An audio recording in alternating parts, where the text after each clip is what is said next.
All right, I think we can get started. We're live on Facebook and I see attendees are coming in.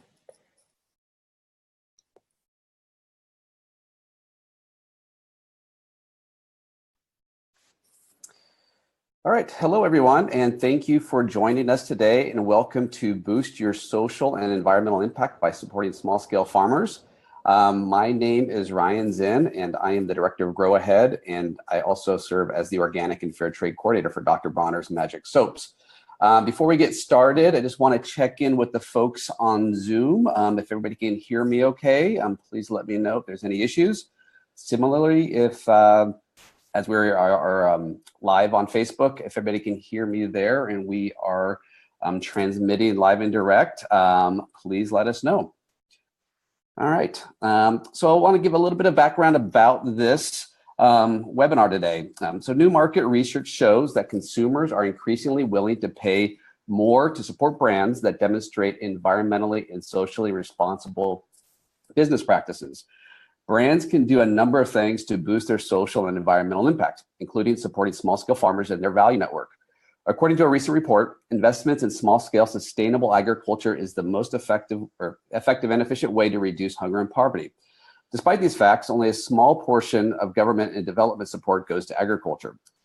So how can businesses support small-scale sustainable agriculture and benefit from boosted social and environmental impact? What are businesses doing to support the small-scale farmers in their networks?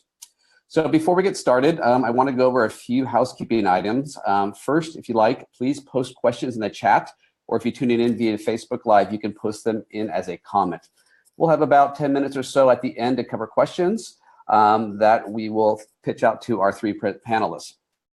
Secondly, Guayaki has generously sponsored a giveaway for a few lucky attendees, which we'll be announcing at the end of the webinar, so please stay tuned.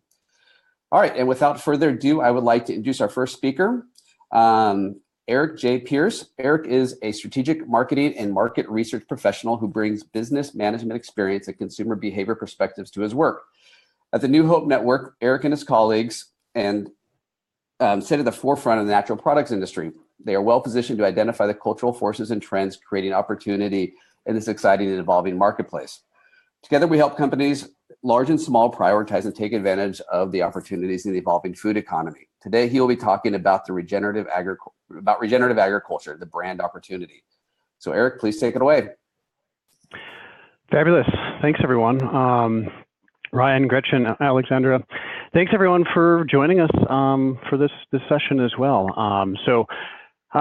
Really looking forward to talking with you guys and engaging in a conversation with the panelists about the exciting opportunity that I believe regenerative agriculture represents, and the ways in which brands can benefit from engaging in this powerful idea and this powerful practice. In my opinion, while there's a large number of ways you can talk about regenerative agriculture, there's a large number of benefits to all sorts of different constituents. When we're thinking about brands, I think one of the easiest ways to demonstrate the potential for this movement is through the discussion of climate. So that's going to be kind of my focus today. Recognize as well there's a lot of other ways into this dialogue, but this is the one that I think is powerful for brands to communicate to the market. So just a bit of background to get us started. Despite our best intentions, our current agricultural methods have produced some unintended consequences. Jonathan Foley from the Institute of the Environment at the University of Minnesota, I think, states the problem really well. He tells us that skyrocketing demand for food means that agriculture has become the largest driver of climate change, biodiversity loss, and environmental destruction.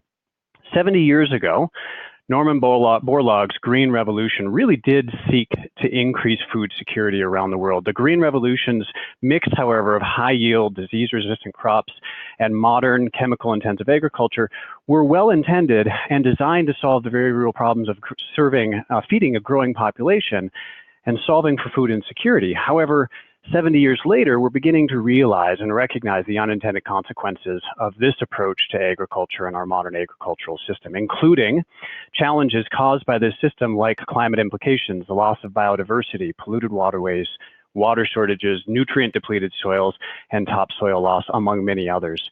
So like 70 years ago today, we face the challenge of feeding a burgeoning population. However, today we do so while grappling with the uncertainty of a changing and warming climate and the unintended consequences and the buildup of those unintended consequences on our agricultural system and our farmlands.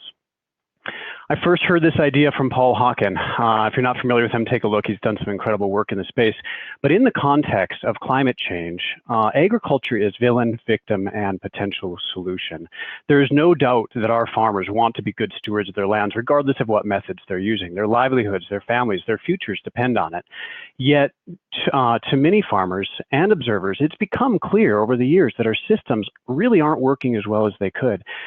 Many argue, and I think most of us here are supporters of this idea, that it is time for us to change agriculture. However, swimming against the current created by the downward spiral of our chemical-intensive agricultural system can be difficult for those who have to actually make the major changes. For our farmers, the prospect of walking away from the system that has been built and so widely supported for the last 70 years feels risky and uncertain.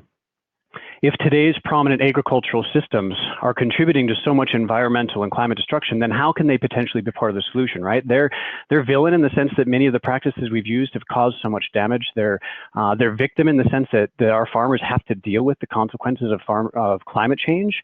But how can they be part of the solution? Many believe that through regenerative agriculture, we have the opportunity to treat agriculture as a solution to this. Regenerative agriculture in many ways, and I'm jumping over so much detail, I'm hoping people came in with a base understanding of regenerative, but if you haven't, there's a lot of great resources out there to learn from.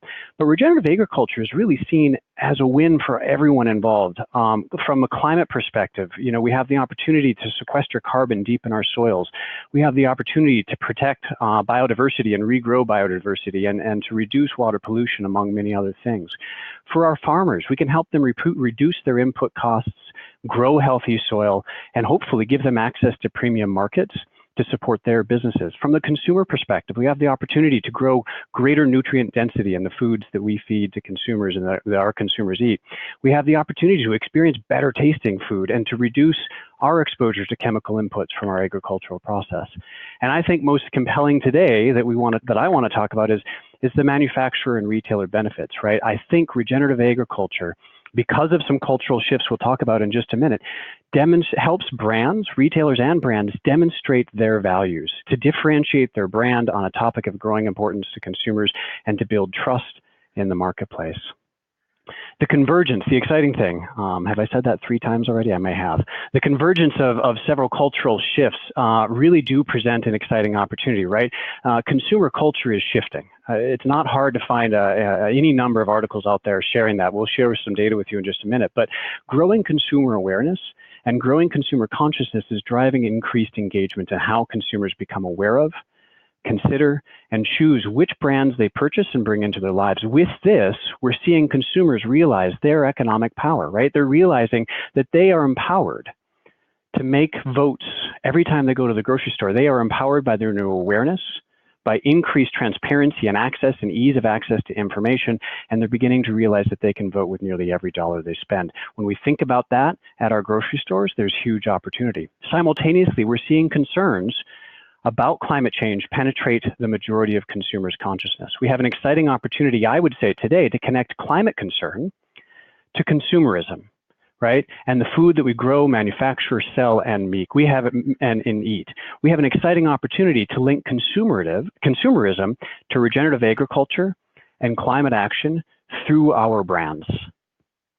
Historically, I think we've struggled as a climate movement to engage consumers in conservation efforts. We've struggled to give consumers tangible actions that they can take that have a big impact.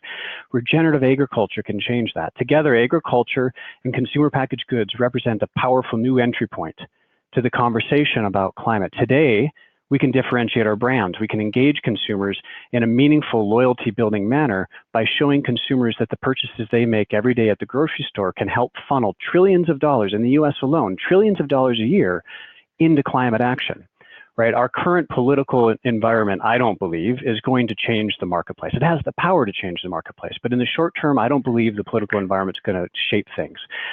In my mind, there is no doubt that if we are to solve climate change and the climate challenges that we're facing, we need to engage the spending power of consumers. We'll need to amplify and accelerate the impact that industry can have through the choices we make and how we source our products through the spending power of consumers. It's time for us to engage consumers in climate action, through our brands. I'd argue that it's time for our brands to get out and lead on this important and powerful idea.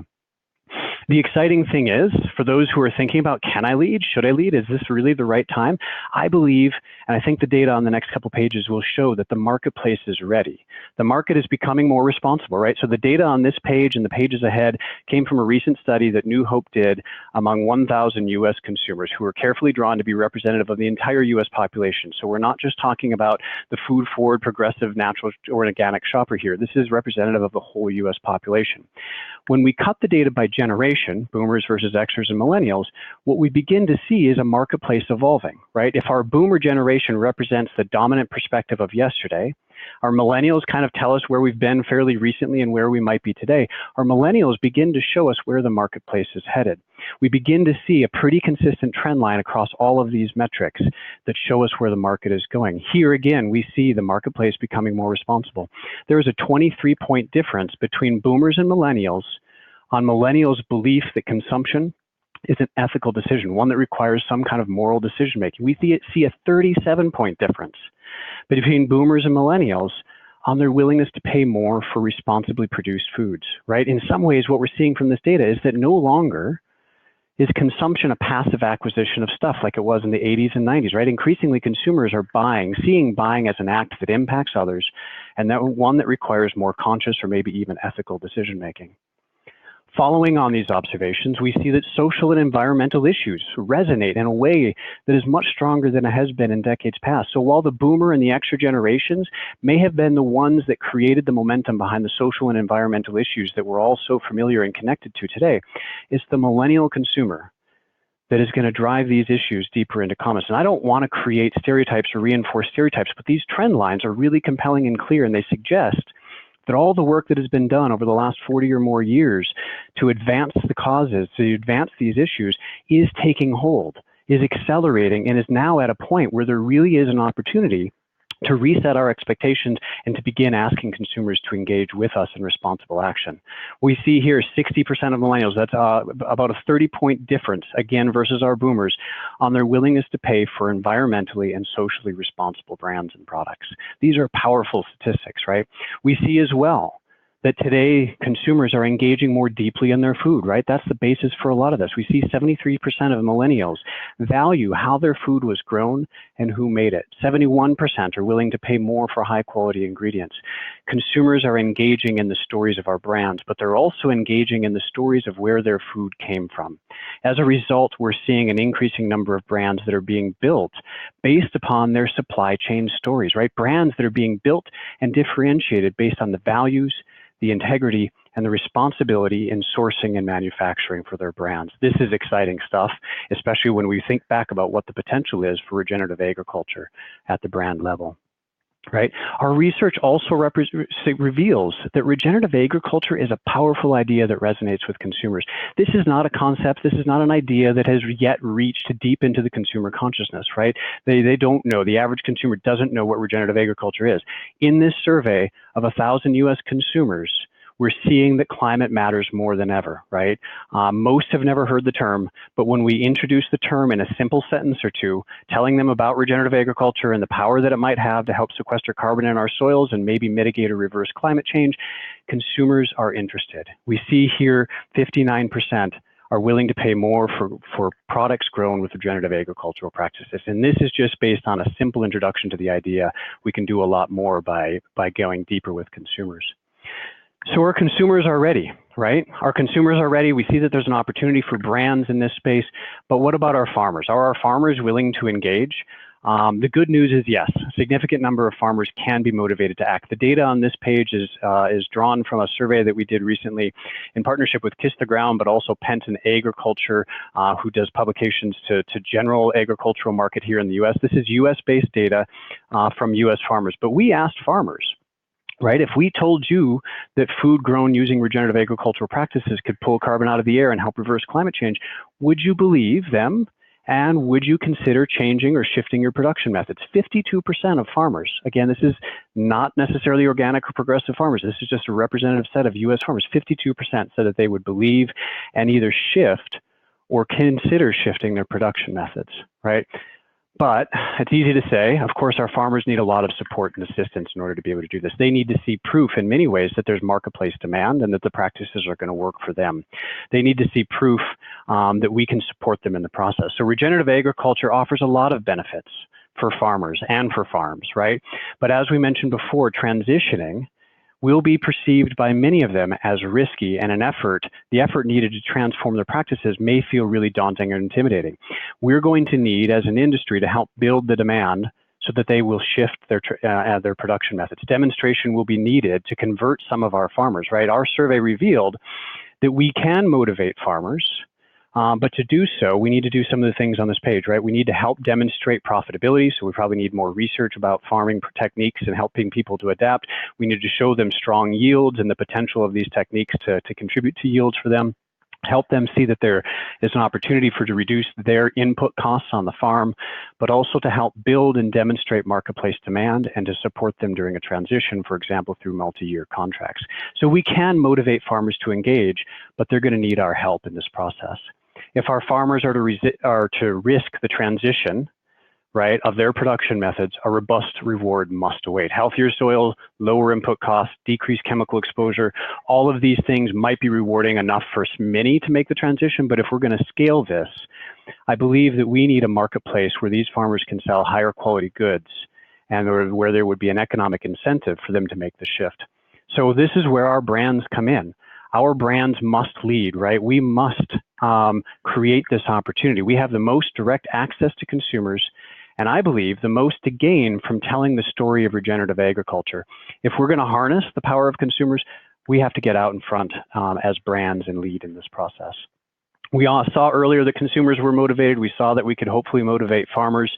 We also see here that if we look at data from the similar surveys that we had done from natural foods manufacturers, so this is people from the US natural products marketplace, we see that there is demand that is beginning to be built, at least among the manufacturers, right? We see an opportunity for brands to build trust, again, to strengthen and to differentiate their brands by tapping into consumer sentiment towards climate change and the regenerative agricultural movement.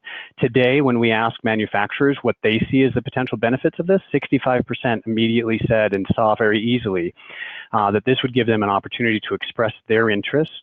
65% express interest in wanting to be able to use regenerative agricultural methods. 82% see the opportunity to help them demonstrate their passion and their values to their consumers. 37% feel it would help them differentiate their brand in the market, and 35% feel it would help them expand their customer base. So leaders are already getting out there and seeing this opportunity, but if we're going to transition a large amount of our agricultural systems, obviously we need more demand and more help from brands and retailers in the market.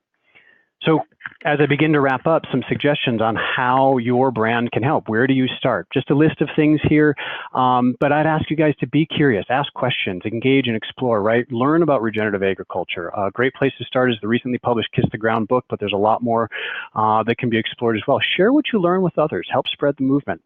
Explore your supply chain, right? Do you know your farmers? If you're a manufacturer and you're buying product, do you know your farmers? Have you visited the farms and seen how things have grown? I would ask you to take the time to learn about where your product ingredients are coming from, all of them if you can.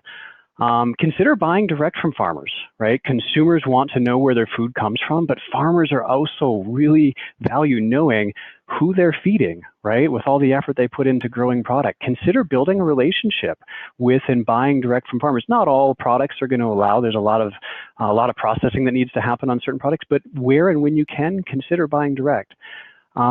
Express your interest in regenerative supply, right? Speak with your ingredient supplier, talk with your farmers, express your interest in supporting regenerative agricultural practices. It's your voice, it's your actions and your commitment that's going to help drive the transition in the market. I'd ask you to think about making commitments, right? Seeking out ingredient suppliers that are offering regenerative grown ingredients, or consider making multi-year contracts or supporting either your ingredient supplier or your farmer in seeking out these new products and these new ingredients or these new methods. Focus on innovation, on whole and less processed ingredients. Maybe it's difficult in your current category today, but maybe there are certain ingredients within your portfolio or within your products that can focus more on less processed ingredients, where you don't have to worry about identity preserved regenerative agricultural ingredients going from the farmer to a processor to you. To the extent that you can, consider buying direct and processing ingredients yourself or using simpler ingredients. Engage your consumers, right? If you start down this journey, don't wait until the job is done. Connect and engage by sharing the story of your transition, right? Your brand has the power to influence and be a force for positive change. Share your values with your customers, tell your story, and again, don't wait till it's done. Engage them in the story of your process. Engage in policy efforts as well, right? The growth of the natural and organic products industry, I think, is proof that consumers and brands can move the market, right? Policy, however, has the opportunity to restructure it and to institutionalize barriers to change. Consider engaging at the state or the national level, because if we can get the policy to support this effort, then obviously we can move a lot faster.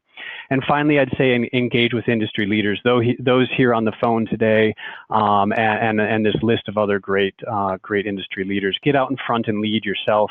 Engage and support those who are already doing so. For example, Grow Ahead, who's hosting us here today, Kiss the Ground, Regenerative International, Terragenesis International, the Carbon Underground, Green America, the Climate Collaborative, and others in the space as well. So again, we have an exciting opportunity. Consumer culture is changing, and climate concern has deeply penetrated consumer culture. It is time for us to engage consumers in regenerative agriculture and climate action through our brands. The market is ready for our brands to lead. The time now is to connect consumerism to climate action. It's time for our brands to lead. So thank you, everyone. I'm energized every day by the potential that this industry represents and the hard work that all of you are doing. I'm delighted to be in a position to support and share information about this, and just thank you all for everything you do. Well, fantastic. Thank you so much, Eric. That was a great overview of the trends in the marketplace. And I really have to say it's quite hopeful, the fact that we're seeing such consumer demand for products that really support climate resiliency and addressing climate change on the farm and throughout the supply chain, which, not a couple of years ago, it seemed like climate change was really the third rail as far as marketing and communication. And now all of a sudden it's front and center. So that's really very hopeful. Thank you so much. Just a quick reminder to everyone to post your questions in the Zoom chat or as a Facebook comment. So that way we can get to those questions at the end of the presentations. And without further ado, next we'll hear from Alexandra Groom.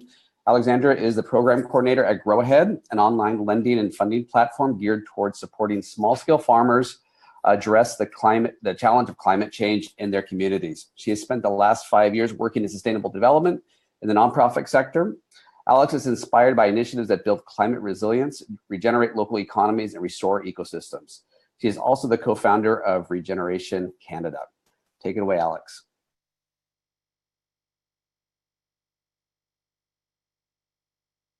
Took me a second there to figure out the mute button. Sorry, everyone. Now going back to full screen. Okay, thanks for that, Ryan. Can everybody see my screen? I can't see what you're responding, so if I don't hear anything from Ryan, I'll assume that you can. Okay, well, firstly, a huge thanks to Eric for that wonderful presentation and for sharing all the great insights of the research that New Hope has done. I think it's super inspiring, and I agree that there's a huge opportunity for brands. So just a little bit about Grow Ahead. Grow Ahead was initially launched in 2013 as a cross-cultural initiative of Progresso and cooperative coffees geared towards pre-financing fair trade coffee harvests. And then last year in 2017, Grow Ahead was relaunched as an initiative of Fair World Project. Now, Fair World Project does amazing work in advocating for a just economy, raising awareness, and creating ethical and fair supply chains and markets, while Grow Ahead endeavors to support small-scale farmers address the challenge of climate change in their communities through providing funding for capacity building initiatives, microloans, and seedlings. So in our work, we often draw attention to the systematic problem of industrial agriculture. Eric kind of touched on this. I don't want to dwell on it, but just to let you know that industrial agriculture is responsible for between 30 and 50%, estimates vary, of total greenhouse gas emissions. Some researchers are calling industrial ag the leading cause of the Earth's 6th mass extinction, and overall land degradation is estimated to cost the global economy over $10 trillion a year.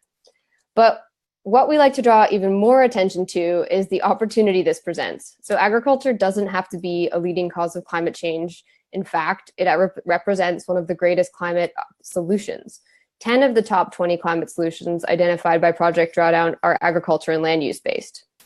And now scientists say that more carbon resides in the soil than in the atmosphere and all plant life combined. Yet the world's cultivated soils have lost between 50 to 70% of their original carbon stock, much of which is up in the atmosphere as CO2.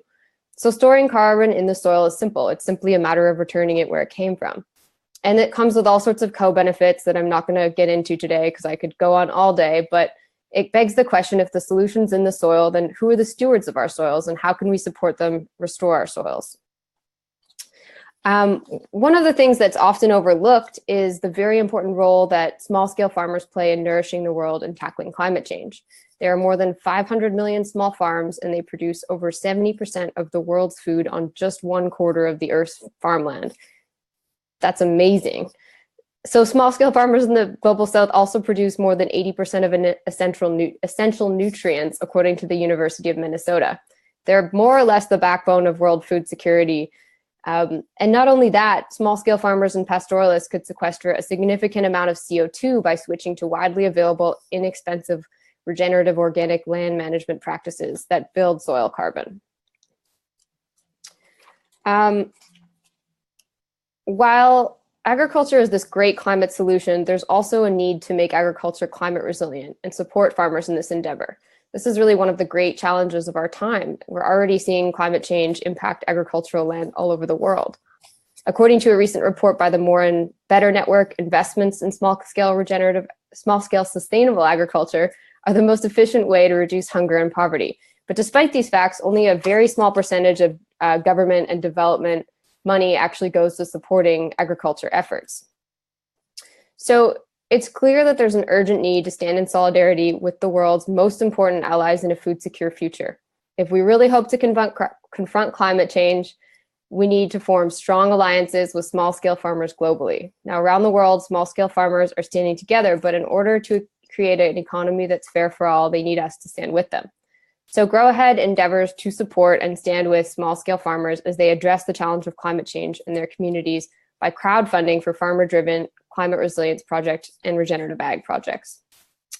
Considering the fact that smallholder farmers face unfair competition, consolidated marketplaces, very little access to markets in general, both international and abroad, we really kind of wanted to create a platform for organizations and individuals in the global north to provide funding and support for initiatives happening on the ground. So our focus is really to support what's existing and being generated by farmer organizations so that we can enhance what's going on and provide those projects with some solidarity funding. So a little bit about how we do it. Through farmer surveys, we discovered that there's a big gap in resources for regenerative and agroecological solutions being implemented by farmers in Latin America and more broadly in the global south in 2 key areas. So the first is capacity building. Farmers and supply chains need capacity building. It's key to scaling up and out. And the second is in funding. In many cases, small farmers have unfair or very limited access to capital and credit to buy things from seedlings or create compost operations to enhance their soil health. So on the capacity building side, we focus on 2 key elements. The first is farmer trainings. So farmer exchanges have been proven to be the most effective way to scale up and out regenerative agriculture, as it's been shown that farmers learn best from their peers.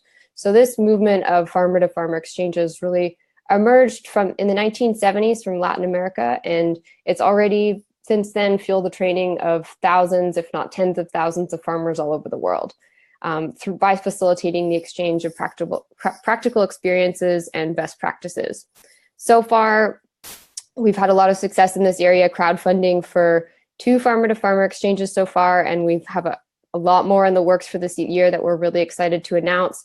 Last year, one took place. The photo here is of a farmer-to-farmer training that took place in Nicaragua with a great organization called Taking Root and our partners at Cooperative Coffees. It was on reforestation initiatives.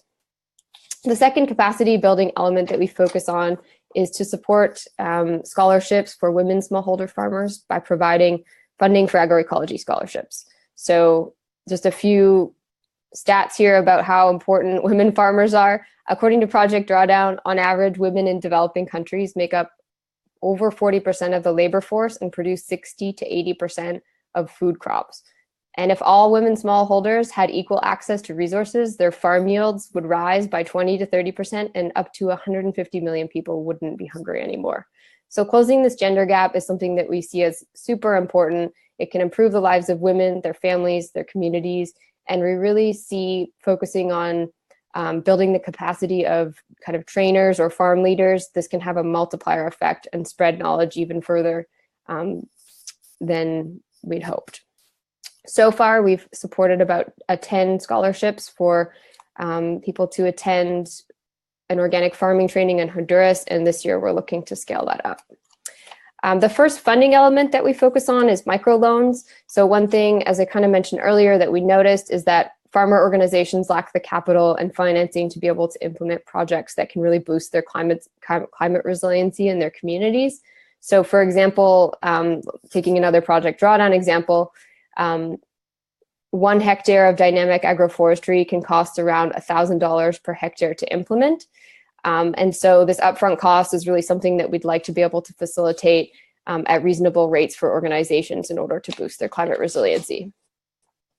And then finally, the second element of our funding program is for tree planting and agroforestry systems.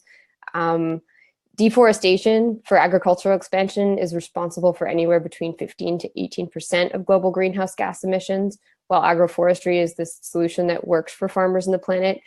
You can have the benefits, the ecological benefits of a forest, while also having the food protection benefits of a farm, so it's a win-win.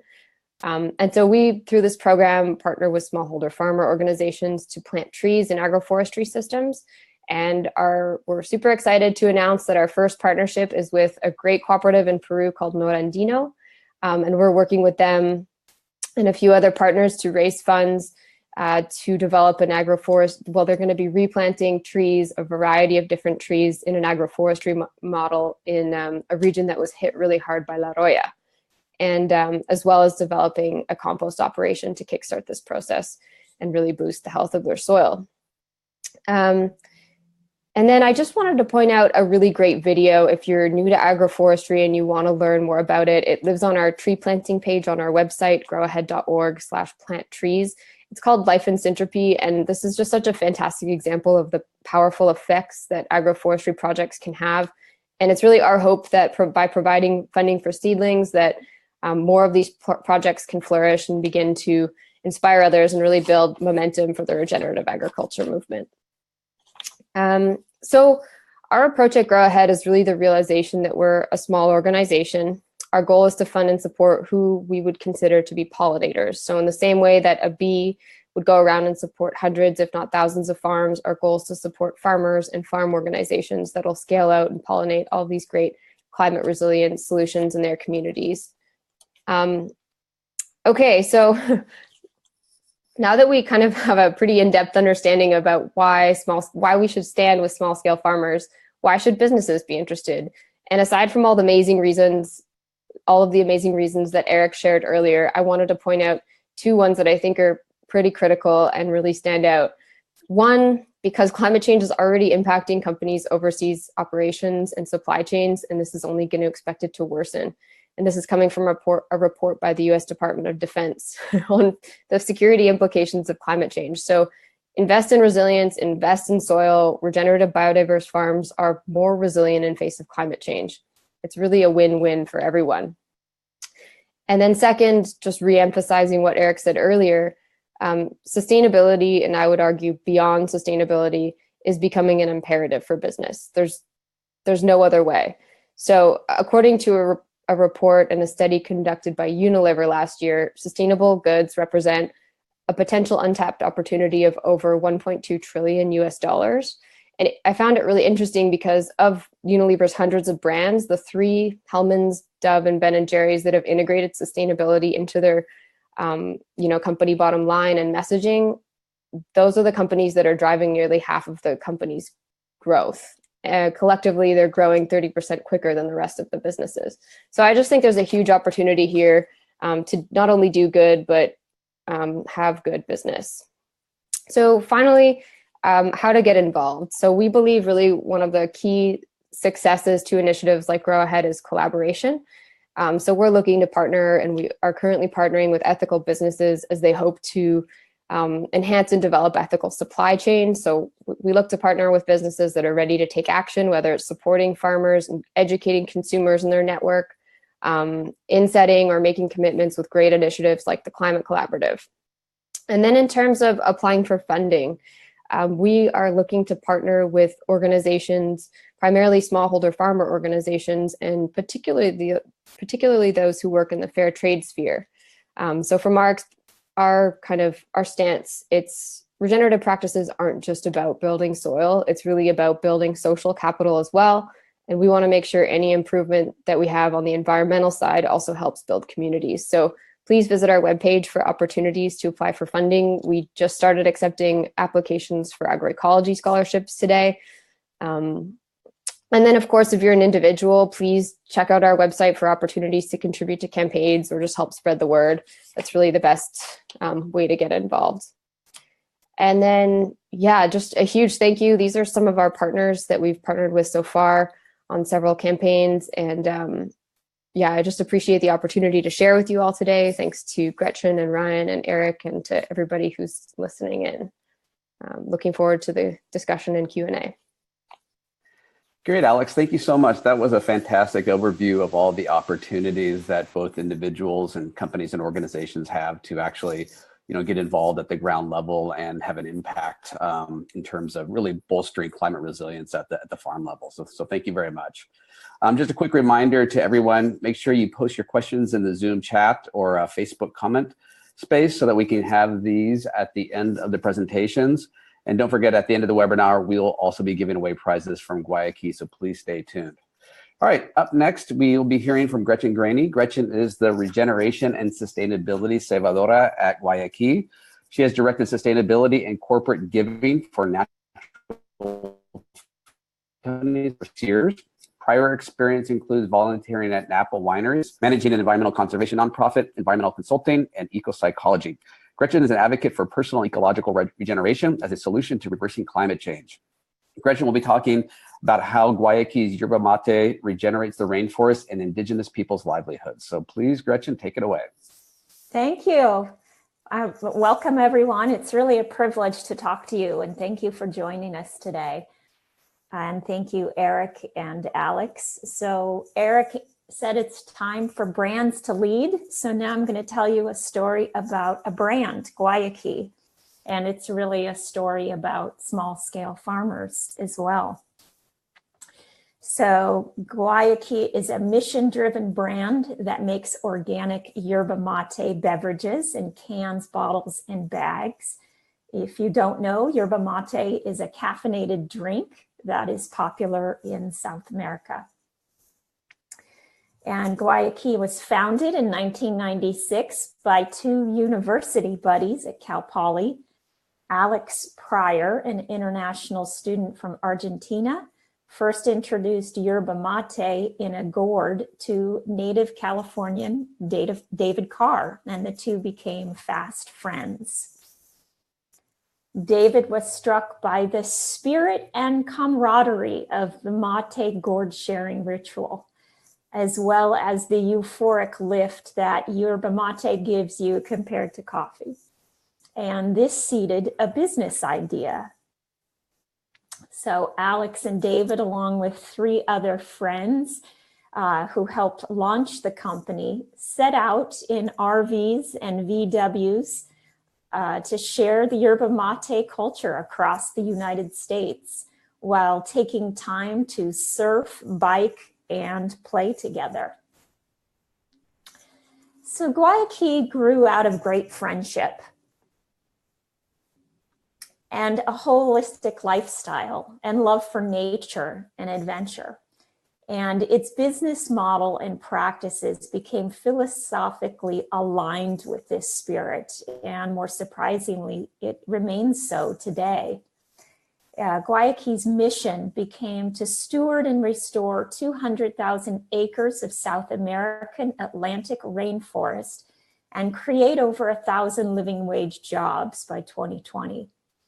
And it's accomplishing this by leveraging a market-driven regeneration business model, which directly links its consumer yerba mate purchases to the regeneration of the rainforest. 95% of the South American Atlantic rainforest has been deforested for timber, cattle, and monocrops. And these extractive practices have caused devastating ecological impacts to biodiversity and climate change, global water supplies, and of course the soil. Not to mention, they rob the indigenous communities who live there of their long-term livelihoods from the forest. So Guayaquil provides an alternative to deforestation and monocropping by allowing yerba mate to be grown under the shade of the forest canopy and allowing income to be generated from the forest by keeping the forest intact. Guayaquil partners with 300 indigenous families and small producers in Brazil, Paraguay, and Argentina. And these partnerships support the economic and cultural stability of remote communities while regenerating the ecosystems where they live and operate. They also increase the stability of Guayaquil's supply chain, especially in the face of increasing climate change risk that brings more frequent and severe weather events and a higher likelihood of displacement to those with less financial resources. So a little bit about how we work. Once a producer partners with us, we start the process of building a long-term relationship that will progress along 3 levels of engagement. We may begin with providing technical advice on how to create a yerba mate tree nursery and manage the planting and organic growing process, and then we buy what they harvest. The highest level of engagement ensures a commitment by producers to replant native hardwood species of trees and restore their lands to their original biodiverse state. In exchange, producers are paid a fair trade and organic price premium. Guayaquil's long-term partnerships create a reliable source of income for indigenous communities and small producers, enabling them to improve their standard of living and strengthen their cultural identity. This is achieved through programs that support them to grow their own food, preserve their language, identify as forest stewards, and engage in local citizenship activities. Fair trade premiums have funded schoolhouse additions, new technical training, implementation of safety and sanitation procedures, funding for women's voices, and new farming practices. So Guayaquil's agroforestry sourcing model has enabled it to be a carbon neutral company since it started in 1996. And Guayaquil's standards in the growing, processing, and manufacturing stages of the supply chain are ensured through eco-certifications such as organic, fair trade, non-GMO, and kosher. And we're also a certified B Corporation involved in the global movement of people using business as a force for good. This certification requires us to meet the highest standards of social and environmental performance, transparency, and accountability. In addition to best practices in the supply chain, our culture here at Guayaquil integrates conscious leadership, personal regeneration, and being of service to humanity as a cebador, which means a server of mate. So I'll just end with this quote from an indigenous elder, which speaks to what kind of regeneration ambassadors we are at Guayaki. If you are coming to help me, you are wasting your time. But if you're coming because your liberation is bound up with mine, then let us work together. So thank you very much. No, thank you so much, Gretchen. That was a fantastic presentation. What an inspiring story to hear about the origins of Guayaki and all of the amazing things that you all are doing on the ground, and of course working with B Corps here in the United States. So what a great story. Thank you so much for your presentation. All right, well, very good. I think we have some time now before we close out to do some questions and answers. I see folks are going to be putting their questions into the chat box on Zoom. And let's see what we take a look up as far as what are the sort of the biggest questions we've got here. One question we had from Michael was if any of the panelists are familiar with any efforts that are done domestically here in the United States, which is connecting rural and impoverished communities with urban consumers along the lines of sort of regeneration production, and how does that solidarity work? If you've by chance come across that in any of the work that you've done so far. So is that question about regenerative agriculture happening in the United States anywhere? I think it's connecting regenerative agriculture with sort of the poverty issues that we're facing in rural America, and how to connecting regeneration with maybe social justice, how that might be rolling out, or any experience that you might have had. I know there's some nonprofits that work on that, but I can't recall the names of them. I don't know of any brands who are actively doing that. Okay. Eric, I'm sure if you've had any experience of anybody working on that type of issue here domestically by chance? Yeah, the direct connection, really honestly, the connection of regenerative growers to either consumers directly or to other brand buyers is a space that needs development. I think that just about any of the organizations that I listed previously in my document probably have personal relationships to facilitate those connections, but there is not yet, in my knowledge, an established marketplace or an organization that is facilitating all of those connections as a core part of their business. Again, lots of great organizations working with farmers that can connect you to those farmers, but there isn't a marketplace, if you will, that's yet been built to facilitate that. Okay, good. Well, I've noticed here that Alex has actually responded to Michael with a couple of different resources that he might be able to follow up on, and that might be something we take a look at in future webinars. All right, the next question is from Ismail for Eric, and he talks about how from the beginning, organic started off as this really community-based organic movement with a really holistic approach, and over time, it's moved from this movement to a more kind of market-driven certification-based movement, and then the process maybe has lost a little bit of its soul. And so, looking forward to how regenerative agriculture gets played out or develops in the future, how do we sort of take that in mind as we really expand and deepen regenerative agriculture in the marketplace?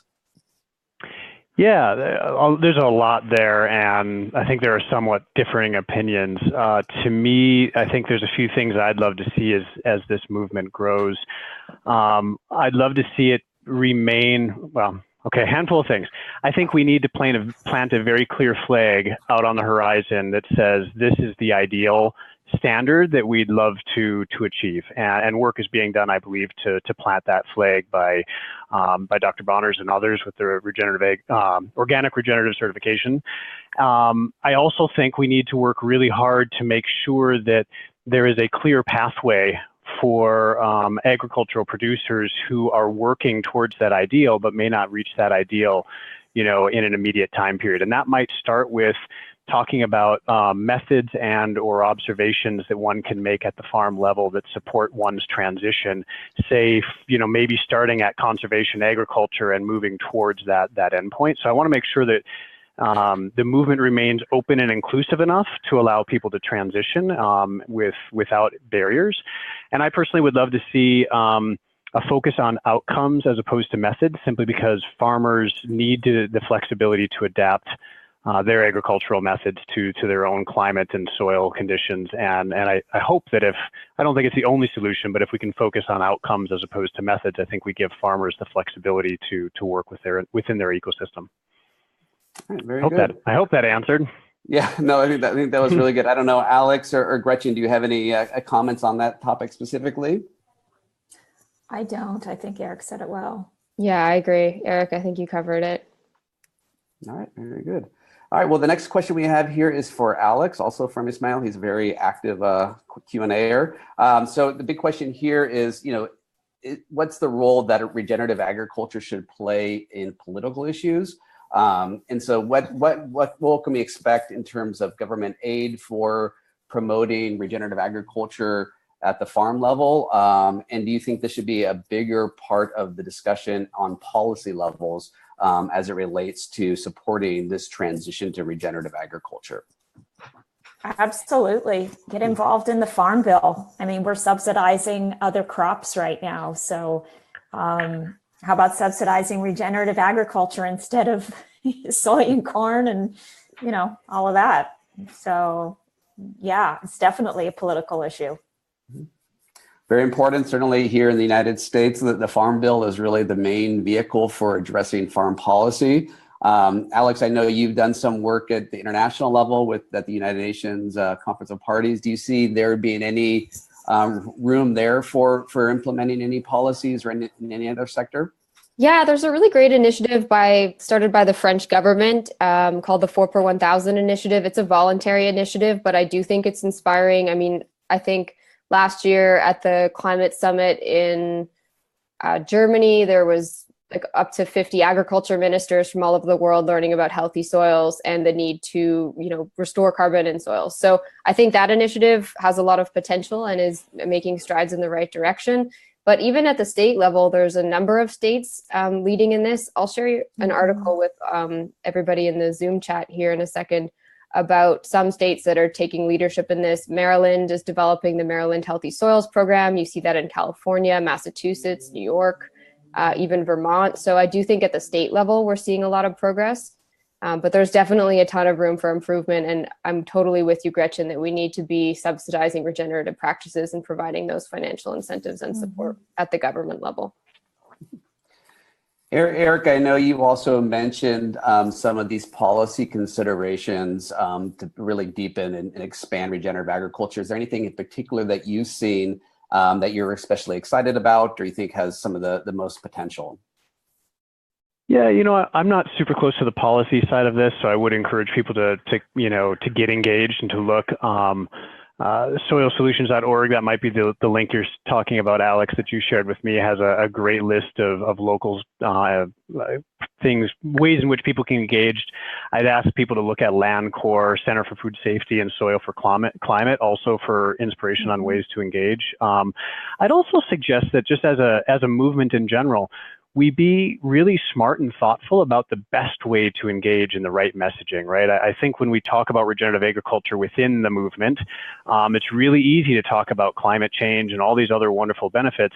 I sometimes wonder when we engage policy, if we should actually shift our messaging a little bit to ensure that, we're not stumbling over things that are going to be political roadblocks, and talking about climate change in that environment might just be that, but talking about the importance of soil health to national security and food security and things like that, those might be more compelling messages in that space. So I just encourage people to get involved, but also think about, how we communicate the benefits of this to an audience in the most relevant way. Very good. Okay, well, that's good. Those are great answers. Thank you so much.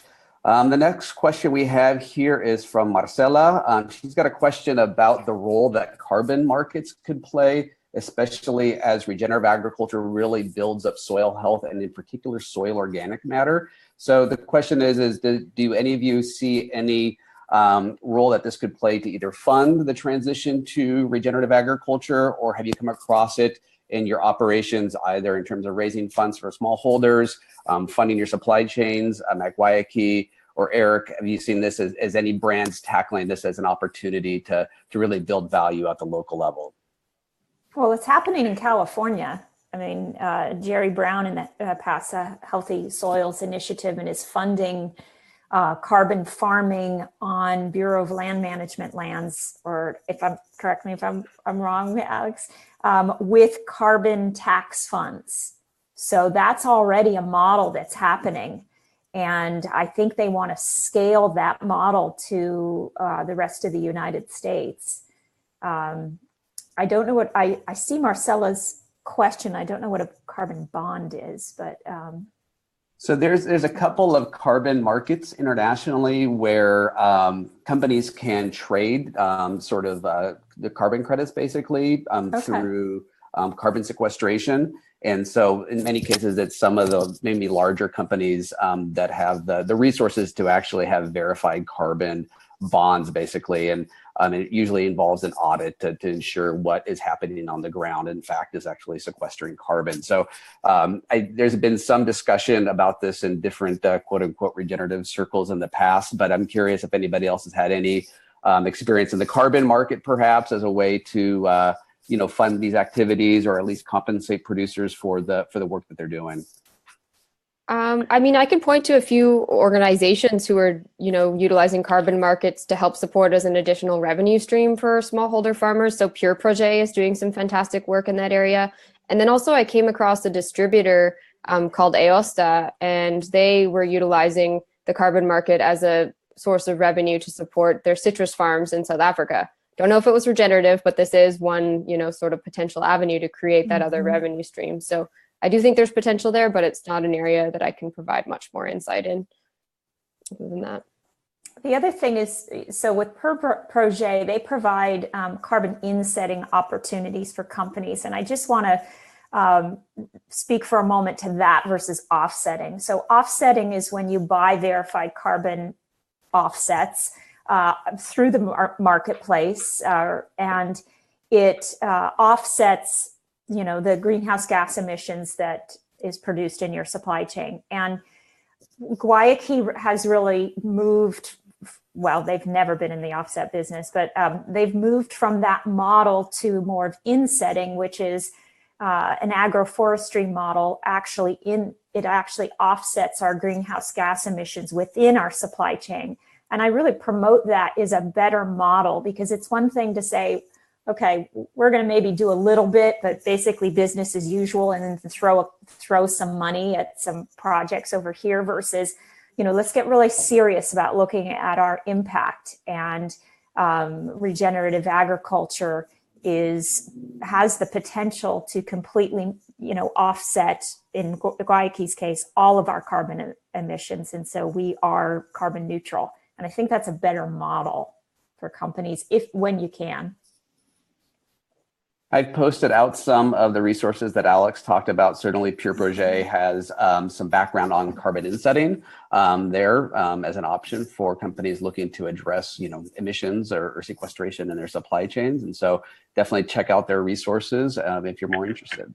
And then before we move on to what everybody's here with for the exciting giveaway announcement, I do want to pass this last question on to Alex, if she can talk a little bit about the role that cooperatives, whether it's farmers, farm workers, consumers, might have in terms of promoting and educating around regenerative agriculture. Yeah, I mean, in our case, we choose to partner with cooperatives and smallholder farmer organizations because they can play such a huge role in that, and they do have the connections on the ground to smallholder farmers directly, and so they know the best ways to communicate and educate and what programs are needed. And so really, we've chosen the model to work with cooperatives as a way to reach farmers who might need this knowledge and trying to enhance and support what's already going on. So, Ryan, you've got a ton of experience in this area. I don't know if there's anything that you'd add to that. No, I think you said it quite well. On our website at Grow Ahead, what we do is really prioritize working with small-scale farmer organizations, whether they're cooperatives or associations, because they're largely accountable to their membership, and they have the best opportunity to really scale out this capacity building and build out those markets in the local and regional economies as well. So we see there's both a need and opportunity there that we would like to focus on. So. Okay, well, there's quite this conversation could likely go on for days. It's very exciting. I do want to thank Eric, Gretchen, and Alex for your fantastic presentations. I think we really learned a lot today, both in terms of the peril of industrial agriculture, but also the potential and future opportunities in terms of really expanding out the regenerative marketplace and through advocacy and building out supply chains. I know we have an opportunity now to have a giveaway announcement for 6 vouchers for Guayaquil yerba mate drinks. Unfortunately, this giveaway is only available for folks in the US. I am terribly sorry for all of our international viewers. But for the first 6 people to email Alex at coordinator@growahead.org, they can be eligible for a voucher for Guayaquil yerba mate drinks. So please do that. Get on email as soon as you can so you can be eligible for one of those giveaways. But I want to thank again our presenters for their fantastic presentations. I want to thank everybody for joining us in either on Zoom or on Facebook Live. I will let you know that we will be circulating some of the resources mentioned in today's presentations, as well as a recording of the webinar over email in the next couple of days. So thank you all again, and be sure to tune in to our upcoming webinars. Thanks so much. Take good care. Thank you. Thanks, everyone. Thanks, Ryan. All the best.